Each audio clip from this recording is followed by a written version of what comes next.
In 2025, Literature House Basel celebrated a significant milestone. In this edition, we reflect on the remarkable journey of 25 years.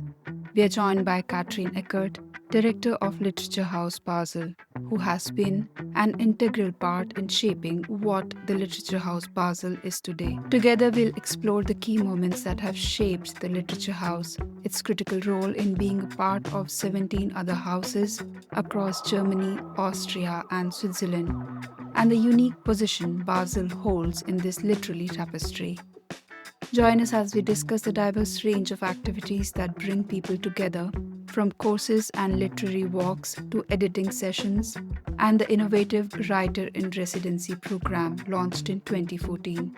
We'll also tackle the challenges of the attention economy and how it intersects with the solitary nature of reading. This is Ajita, and you're listening to the Neighborhood News audio story. Ms. Katrin Eckert, thank you for speaking to Neighborhood News.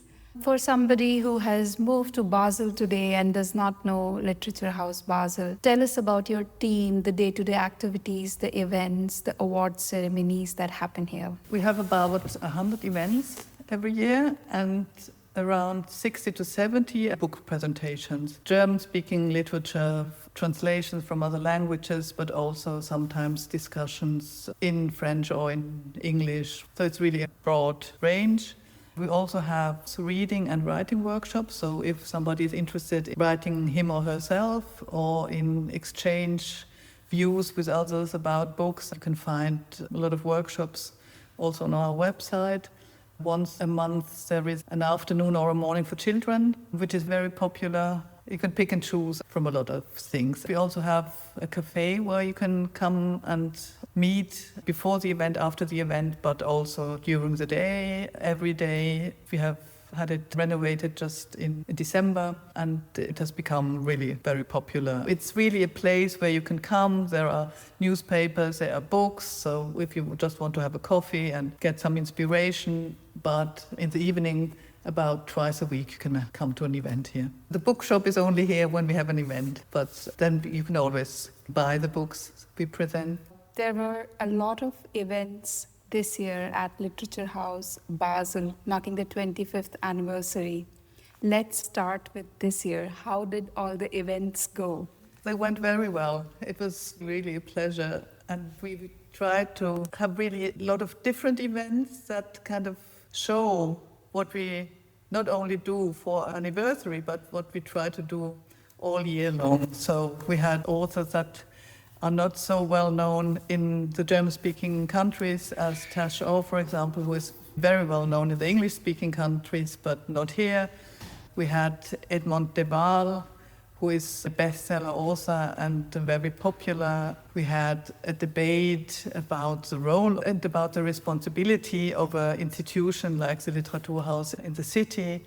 So we had a wide range of events. And of course, we had this one special event in June, marking the 25th anniversary. That was really fun and it was very successful and we were very happy. You have been associated with the Literature House Basel since 2008. Yes, that's right. And it started in 2000, so not very long after. What were the big highlights of this journey so far? We had so many highlights. What I really appreciate is that I have the impression that there was always a development. When I started, the really difficult work has already been done. The really difficult work was to explain to people why literature needs a house. When I took over in 2008, that was established. Then I tried to bring people here that I found interesting. And of course, I tried to have a good balance between regional, national and international literature because we are based in Basel, so that means we also want to play a role for the local authors. And within these 17 years now, I think there was always a development, but it was coming along organically. So some things went on and some things were new, and we tried out new formats. And in the beginning, it was clear that I, as a director, curated as a whole program. And now with the time, it has become very clear that we want to open the house, we want to attract many different people. We need to have a lot of perspectives. So the way we curate the program has changed. The audience has changed. And I think that's something that makes me happy, that there's always something new coming. This institution is part of a network of 17 other literature houses. What kind of responsibility do you think it creates that this institution shoulders? It's a responsibility, but it's also a huge advantage that we have the opportunity to stage about 100 events every year, and that we are really free to choose what we find important, relevant, interesting, and that we have the money not only to stage or to show German-speaking literature, but really from all over the world, with translators, with a German reading. We have a lot of events in foreign languages, a lot of events in English, and that is something that bookstores can't afford anymore. So I think we play a really important role to enable people to meet interesting and relevant authors. And secondly, I think now that the situation of the media, as we all know, it has become very difficult. There is hardly any space left for literature. So I think to give the audience some orientation, it's now also our role to select and to show what we think it's worth reading. Which brings me to the next question. We are in the attention economy. It's getting more and more fragmented. What kind of transformation have you been a witness to? I mean, the transformation is very obvious on the PR side. We still have a printed program, but the website and the social media has become really crucial. We couldn't do without that anymore. We see that the festival that is organized by our team attracts more and more people. So the big events are more and more popular, and probably a little bit more difficult to bring people into the Literature House. But on the other hand, I can't say that we have less visitors than before. I think it just depends on what you show, who you invite, the way you communicate. We have put a lot of effort in the last years in reorganizing our program, the website, the corporate identity, in order to attract younger people. That kind of went quite well. So we are quite successful on this area, but we still have Stammpublikum, kind of visitors who have been coming for the last 15 years, and they still come, and they're still interested, they're still curious. It's not easier, but I think we're still in good contact with people who are interested in literature. After the break, our conversation will touch on major events like the International Poetry Festival Basel, the Basel Poetry Prize, Buch Basel, and the Swiss Book Prize, as well as initiatives like the Vorlaut series and the Hallmal app. We'll also consider how literature can unite a multilingual society like Switzerland, especially in a city like Basel with a 40% expat population. Finally, we'll look into the future, examining the intersection of technology and literature, from the rise of e-books and audiobooks to the emerging role of artificial intelligence. Stay with us to gain an insight into the evolving landscape of literature and its enduring power to connect us all. A lot of technology-related things have also been done at Literature House Basel. One of the examples is Hallmal. Could you tell a bit about that? It's an app which you can download on your mobile for free. And that was an idea around the corona pandemic, that we wanted to offer people some ways to keep in touch with literature. And it's a walk, and we have 2 or 3 different walks. One has to do with the history of the Literature House and places and authors who were important to our history. They're in this walk, and if you, for example, stand in front of the Rathaus, you can listen to Andrei Kurkov, who once was selected for the Basel liest ein Buch, so the whole city read his book, and this bit you can hear on this app reminds of this event. And then we have a walk about poetry that is located in the botanical garden. On different stops you can hear different authors, and that had to do with the fact that we had to cancel the poetry festival, and we still wanted to offer the authors a platform, and we wanted to have an opportunity to pay them somehow for this app. We wanted to offer the audience an opportunity to be in touch with poetry outside without any danger.